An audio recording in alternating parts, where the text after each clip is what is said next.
চিন্ময় কৃষ্ণ প্রভুর গ্রেফতারি নিয়ে উত্তাল বাংলাদেশ। এই আবহে ঢাকার কারওয়ান বাজার এলাকায় সাংবাদিক মুন্নি সাহাকে ঘিরে বিক্ষোভ। পরে নিরাপত্তার কারণ দেখিয়ে মুন্নিকে ডিবি দফতরে নিয়ে যাওয়া হয়। অবশেষে শর্ত সাপেক্ষে মুন্নিকে জামিনে মুক্তি দেয় ডিবি পুলিশ। এই আবহে গ্রেফতার ইসকনের আরও 2 সন্ন্যাসী। জেলবন্দি চিন্ময় কৃষ্ণ দাসকে খাবার, ওষুধ ও টাকা দিতে যাওয়ার সময় তাদের গ্রেফতার করা হয় বলে সূত্রের খবর। ইতিমধ্যে বাংলাদেশ ইস্যুতে মোদী সরকারের পদক্ষেপের পাশে থাকার বার্তা দিয়েছেন তৃণমূল নেত্রী মমতা বন্দ্যোপাধ্যায় থেকে দলের second in command Abhishek Bandyopadhyay. এবারে বাংলার শাসক দলের নেতা কুণাল ঘোষের স্পষ্ট বার্তা, পদক্ষেপ নিক কেন্দ্র সরকার।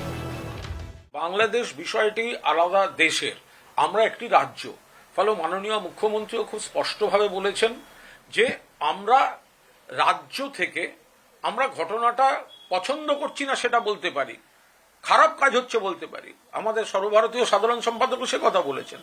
কিন্তু আলাদা একটা দেশ, সেখানে তো আমাদের করণীয় কিছু নেই। কিন্তু যদি লাগাতার এই ধরনের ঘটনা ঘটতে থাকে তাহলে কেন্দ্রীয় সরকারকে তো যথাযথ কোনো পদক্ষেপ নিতে হবে। রবিবার হিলি বন্দর পরিদর্শনে গিয়ে বাংলাদেশ ইস্যুতে ক্ষোভ প্রকাশ কেন্দ্রীয় প্রতিমন্ত্রী সুকান্ত মজুমদারের। পড়শি দেশে সংখ্যালঘুদের উপর আক্রমণ মানবতা বিরোধী, সুর চড়া সুকান্তের।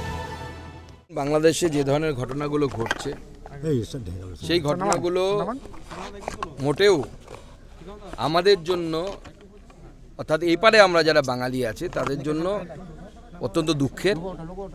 ভারতীয় হিসেবে, ভারতীয় হিন্দু হিসেবে আমরা অত্যন্ত কনসার্ন আছি, আমরা অত্যন্ত চিন্তিত আছি। যেভাবে হিন্দুদের উপরে ওখানে আক্রমণ হচ্ছে, এই আক্রমণ মানবতা বিরোধী।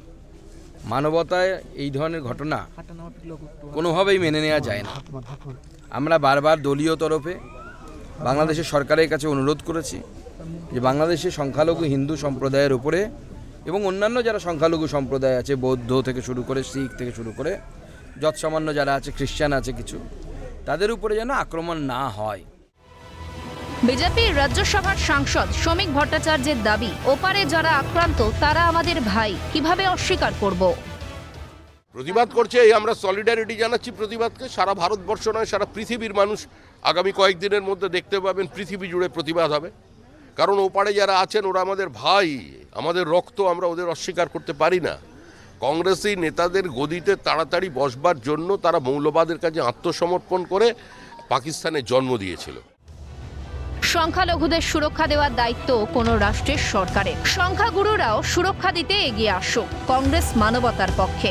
বার্তা প্রদেশ কংগ্রেস সভাপতি শুভঙ্কর সরকারের। প্রত্যেকটা জায়গায় কংগ্রেসের স্ট্যান্ড। প্রিয়াঙ্কা গান্ধী টুইট করেছে, সর্বভারতীয় কংগ্রেস কমিটি বলছে, আমরাও জানেন এখানে বলেছি যে যেখানে মাইনরিটি অর্থাৎ অল্প সংখ্যক সংখ্যালঘু, তাদের দেখার দায়িত্ব সেই দেশের রাষ্ট্রের, সেই দেশের সরকারের। অতএব এই ব্যাপারটাকে কোনোভাবেই বরদাস্ত করা যায় না এবং সংখ্যাগুরুদেরও দায়িত্ব, কর্তব্য যারা অল্প সংখ্যক তাদের রক্ষা করা। ক্যালকাটা নিউজ।